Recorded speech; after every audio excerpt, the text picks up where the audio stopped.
मुसळधार पावसामुळे कारंजा तालुक्यातील अडाण प्रकल्पाच्या पाणी पातळीमध्ये वाढ झाली। या प्रकल्पातील पाण्याची पातळी नियंत्रित ठेवण्यासाठी प्रकल्पाचे 5ही गेट 30 सेंटीमीटरने उघडण्यात आले। या गेटमधून 6324 क्युसेकने अडाण नदीत पाण्याचा विसर्ग सुरू आहे। यामुळे नदीकाठच्या गावांना सतर्कतेचा इशारा दिला आहे। सोलापूर जिल्ह्यातील सीना नदी पात्राच्या पुरामुळे शेकडो एकरवरील पिकांना फटका बसलाय। उत्तर सोलापूर तालुक्यातील अनेक गावं पाण्याखाली गेली आहेत, तर जनावरांना चारा मिळत नसल्यामुळे शेतकऱ्यांना चाऱ्यासाठी वणवण करावी लागते। उत्तर सोलापूर तालुक्यातील अनेक गावांना पुराचा फटका बसलाय। पुरामुळे उत्तर सोलापुरातील शिवनी आणि तिरे गावच्या सीमावर्ती भागातील आजी आजोबांचा संसार उघड्यावरती पडलाय। 30 वर्षांपासूनचा संसार एका पुराने विस्कळीत केलाय। अक्कलकोट बोरी मार्गावरती पुलावरून पाणी वाहत असताना एक ट्रक पाण्यामध्ये अडकलेला होता। यावेळेला स्थानिकांच्या मदतीने ट्रॅक्टरच्या सहाय्याने ट्रक सुरक्षित बाहेर काढण्यात आला। सोलापूर जिल्ह्यात सुरू असलेल्या मुसळधार पावसाचा ग्रामीण भागाला मोठा फटका बसलाय। मोहोळ तालुक्यातील ग्रामीण भागातील नदी नाले ओव्हरफ्लो झाले। शेतकऱ्यांच्या शेतीत सुद्धा पाणी शिरल्यामुळे ग्रामस्थांचं मोठं नुकसान झालंय। माढा तालुक्यातील उंदरगाव भागात महापूर ओसरल्यावरती परत एकदा पाऊस सुरू झालाय। महापुरात स्थलांतरित झालेल्या लोकांना सुरक्षित उंदरगाव या ठिकाणी शाळेमध्ये ठेवण्यात आलंय। मागील 4 दिवसांपासून आणि पुढील काही दिवस या नागरिकांना इथंच राहावं लागणार आहे। सोलापूर जिल्ह्याला सीना नदीच्या पुरामुळे वेढा बसलेला आहे आणि पुराच्या पाण्यातून अनेकांच्या घरात साप आढळून येत आहेत। दक्षिण सोलापूर तालुक्यातील वडकबाळ गावामध्ये साळींदर आढळून आलेला आहे, तर शुक्रवारी सर्पदंशामुळे सोलापुरात एका व्यक्तीचा मृत्यू झाला। नांदेड जिल्ह्यात पहाटेपासून अतिमुसळधार पाऊस सुरू आहे। सर्वाधिक पाऊस लोहा तालुक्यात झालेला आहे। लोहा तालुक्यात 121 मिलीमीटर पाऊस झालाय। त्यामुळे नदी नाले आणि ओढ्यांना मोठ्या प्रमाणात पूर आलाय। वाहणाऱ्या पाण्याचा वेग अधिक असल्यामुळे नदी नाले आणि ओढ्यालगतची पिकं तसंच शेतातील माती देखील वाहून गेली आहे। नांदेड जिल्ह्यातील अर्धापूर तालुक्याला अतिवृष्टीचा तडाखा बसलाय। देगाव कुराडा गावाला पुराच्या पाण्यामुळे विळखा घातलेला आहे। शेतातून दूध घराकडे आणत असताना गावकरी दोरीच्या मदतीने दुधाची वाहतूक करतायत। नांदेड शहरात पहाटे अतिमुसळधार पाऊस झाला, त्यामुळे शहरात अनेक सखल भागात मोठ्या प्रमाणात पाणी साचलंय। या भागात अनेक नागरिक अडकून पडले, त्यांना बाहेर काढण्यासाठी पालिकेच्या अग्निशामक दलाकडून बचाव कार्य सुरू आहे। धाराशिव जिल्ह्यातील कळंब तालुक्याला पावसानं झोडपून काढलंय। पावसामुळे शिळका धानोरा आणि मंगळूरपीर या ठिकाणी शेतशिवारामध्ये पाणी साचले, त्यामुळे पिकं सडून जात आहेत। धाराशिवच्या कळंब तालुक्यात झालेल्या मुसळधार पावसामुळे धानोरा मंगळूर तसंच खामसवाडी शिवारामध्ये पाणी साचले, त्यामुळे सिमेंटचा रोड खचण्यास सुरुवात झाली आहे। धाराशिव जिल्ह्यामध्ये झालेल्या मुसळधार पावसामुळे तेरणा धरण पुन्हा एकदा ओव्हरफ्लो झालंय। त्यामुळे धरणाच्या सगळ्या दरवाजांमधून पाण्याचा मोठ्या प्रमाणात विसर्ग सुरू करण्यात आलाय। विसर्ग वाढल्यामुळे नागरिकांना सतर्कतेचा इशारा दिलाय।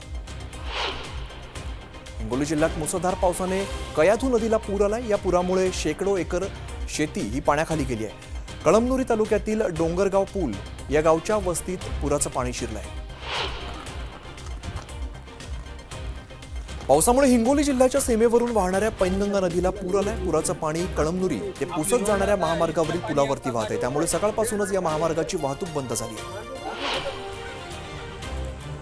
चंद्रपूर जिल्ह्यात मुसळधार पाऊस बरसतो। जिल्ह्यात आतापर्यंत सरासरीच्या 116% अधिक पाऊस बरसला। या पावसामुळे शहरातील रस्ते जलमय झाले, त्यामुळे विद्यार्थ्यांना शाळेत जाताना मोठी कसरत करावी लागते।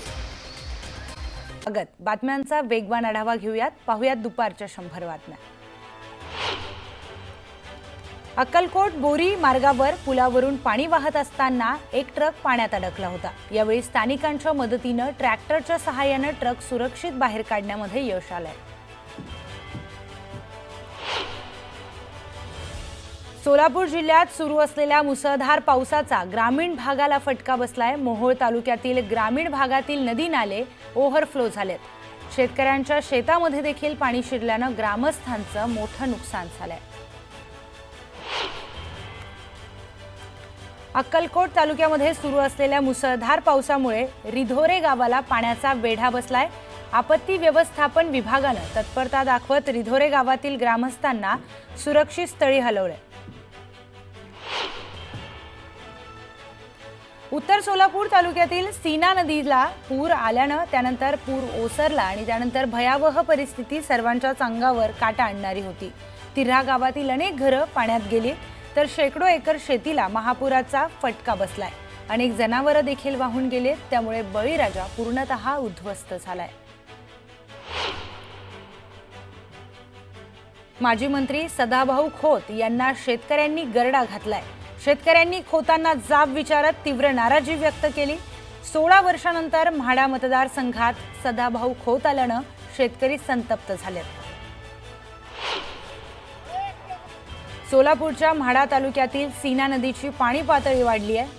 उंदरगाव येथील पूल पाण्याखाली गेलाय, त्यामुळे म्हाडा वैराग वाहतूक देखील ठप्प झाली।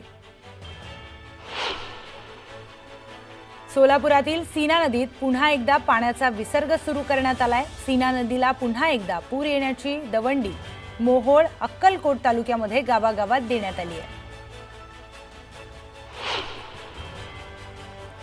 अक्कलकोट तालुक्याला पावसानं चांगलं झोडपून काढलंय। तालुक्यामध्ये झालेल्या मुसळधार पावसामुळे नदी नाले तुडुंब भरून वाहत आहेत। खैराट गावाजवळील ओढा देखील ओव्हरफ्लो झाल्यानं ग्रामीण भागातील रस्तेही पाण्याखाली गेलेत। सोलापूर जिल्ह्याला प्रशासनाने रेड अलर्ट दिला असून सोलापुरात पावसाची रिपरिप सुरूच आहे। महापूर आणि अतिवृष्टीने सोलापूर जिल्हा हैराण झालाय। पावसाची जर परिस्थिती अशीच राहिली तर अजून एकदा पूर येण्याची शक्यता वर्तवण्यात येते। धाराशिवच्या कळंब तालुक्यामध्ये झालेल्या मुसळधार पावसामुळे धानोरा मंगरूळ तसंच खामसवाडी शिवारामध्ये पाणी साचलंय, त्यामुळे सिमेंटचा रोड खचण्यास सुरुवात झाली आहे।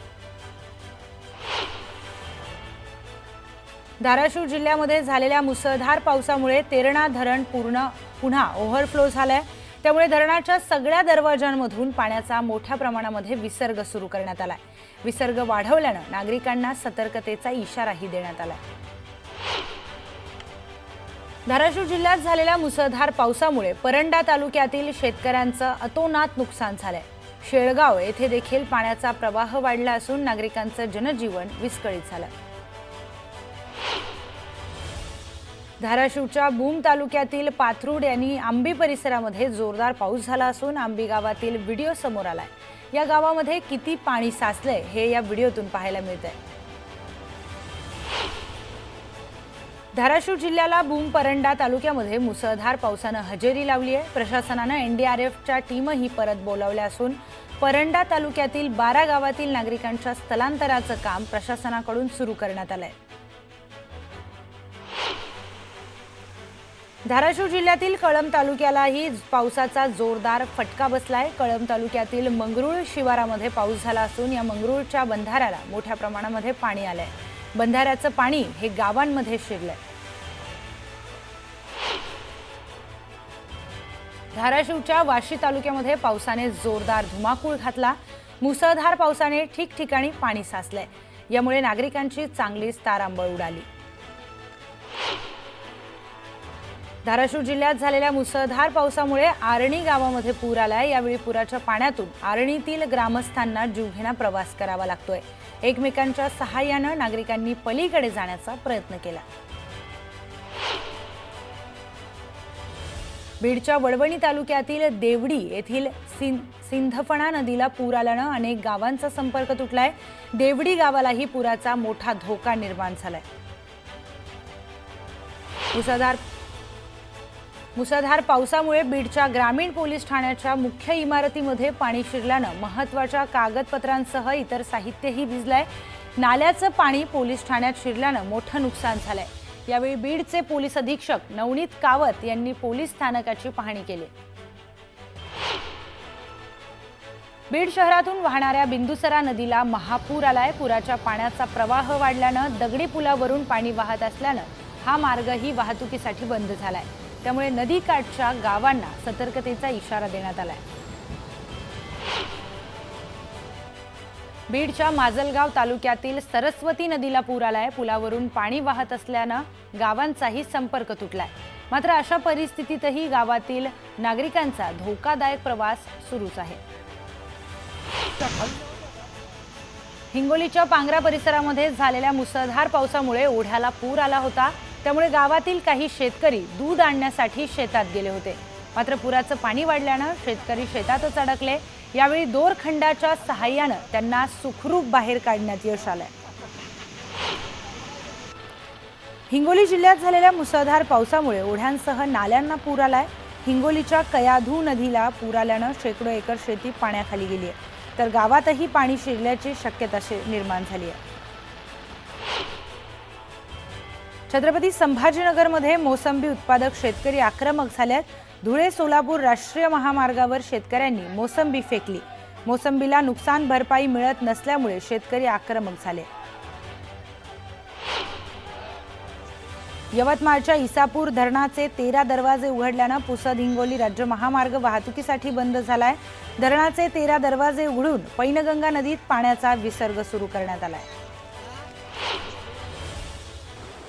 परभणी जिल्ह्यात सुरू झालेल्या मुसळधार पावसामुळे अनेक सखल भागामध्ये पाणी साचण्यास सुरुवात झाली आहे। चुडावा महसुली मंडळात पुन्हा अतिवृष्टी झाल्यानं शेत शिवारातही पाणी साचलंय। लातूर जिल्ह्यातील पूरस्थिती दिवसेंदिवस अधिकच गंभीर होत चालली आहे। अनंतपाळ तालुक्यामध्ये एक 60 वर्षीय व्यक्ती रात्रभर शेतात अडकले होते। पाऊस थांबायची वाट बघत पाणी कमी होतंय का याची वाट बघत ते शिवारात अडकून पडले होते। जालन्यात नुकसानीचे पंचनामे करण्यासाठी आलेल्या अधिकाऱ्यांना आणि कर्मचाऱ्यांना बैलगाडीतून प्रवास करावा लागतोय। गोंदेगाव येथील शेतीचं मोठ्या प्रमाणामध्ये नुकसान झाल्यानं पंचनामे करण्यात आले।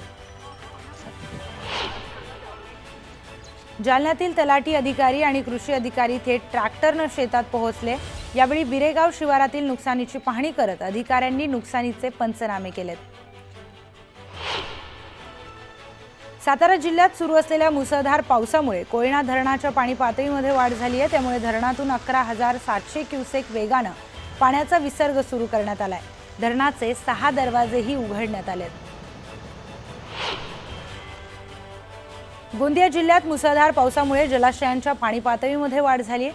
पुजारी टोला धरणाचे 8 तर शिरपूर धरणाचे 7 दरवाजे उघडण्यात आलेत। मोठ्या प्रमाणात विसर्ग सुरू असल्यानं नदीकाठच्या गावांना सतर्कतेचा इशारा देण्यात आलाय। गोंदियामध्ये वादळी वाऱ्यामुळे धावत्या रिक्षावर झाड उन्मळून पडल्यानं रिक्षा चालकाच्या डोक्याला गंभीर दुखापत झाली आहे। या घटनेमुळे मुरदोली शिवारातील वाहतूक काही काळ ठप्प झाली होती। राज्याचे पुनर्वसन मंत्री आणि बुलढाण्याचे पालकमंत्री मकरंद पाटील यांनी बुलढाण्यातील नुकसानग्रस्त भागामध्ये पाहणी केली। मलकापूर, नळकुंड, दाताला, जांभूळ धाबा येथील शेतकऱ्यांच्या बांधावर जात त्यांनी पाहणी केली आहे। छत्रपती संभाजीनगरच्या ढोरकींमध्ये काँग्रेस नेते बाळासाहेब थोरात यांनी पावसामुळे झालेल्या नुकसानीची पाहणी केली। शेतकऱ्यांना हेक्टरी 50,000 रुपयांची आर्थिक मदत करावी आणि त्यांचं कर्ज माफ करावं अशी मागणी यावेळी थोरातांनी केली आहे। नांदेड जिल्ह्यातील लोहा तालुक्यातील पळशी येथे झाडावर अडकलेल्या एका व्यक्तीला रेस्क्यू करण्यामध्ये यश आलंय। ढगफुटी सदृश्य पाऊस झाल्यानं जीव वाचवण्यासाठी हा व्यक्ती झाडावर चढून बसल्याची माहिती समोर आली। नांदेडमध्ये अतिमुसळधार पाऊस बरसत असल्यानं अनेक सखल भागामध्ये पाणी साचलंय। त्यामुळे अनेकांचे संसार हे उघड्यावर पडलेत। अनेक ठिकाणी नागरिक अडकलेत। स्वतःचा जीव वाचवण्यासाठी शेतकरी इमारतीच्या छतावर जाऊन बसलेत। नांदेड जिल्ह्यात अनेक ठिकाणी झालेल्या अतिवृष्टीमुळे लोहा येथील वाका गावाजवळच्या पुलावरून पाणी वाहायला लागले। त्यामुळे नांदेड हैदराबाद मार्गावरील पुलावर पाणी आल्यानं वाहतूक ठप्प झाली आहे। नांदेडच्या पासदगाव येथील आसना नदीच्या पुलावरून पाणी वाहत आहे। त्यामुळे हा मार्ग बंद करण्यात आलाय। तरोडा गावाजवळच्या ओढ्याला पूर आल्यानं रस्ता वाहतुकीसाठी बंद करण्यात आला। पावसामुळे या भागातील गजानन मंदिर परिसरातील अनेक घरांमध्ये पाणी साचलंय। नांदेडमध्ये पहाटेपासून सुरू असलेल्या मुसळधार पावसामुळे दुलेशहा नगर येथील एका घरावर वीज कोसळल्याचा दावा स्थानिकांनी केलाय। या घटनेमध्ये घर जळून खाक झालं असून घरात कुणी नसल्यानं सुदैवानं कुठलीही जीवितहानी झाली नाही। नांदेडमध्ये पावसाचा जोर वाढलाय। संततधार आणि मुसळधार पावसामुळे नांदेडमध्ये रस्त्यांवर पाणी साचलंय। पावसाचा जोर कायम राहिला तर नांदेडमध्ये भीषण स्थिती निर्माण होण्याची शक्यता आहे। करमाळा तालुक्यात पावसाचा रेड अलर्ट जारी करण्यात आला असून करमाळ्यातील अनेक पुलांवरून पाणी वाहू लागलंय। त्यामुळे अनेक गावांची वाहतूक बंद असून गावांचा संपर्कही तुटलाय.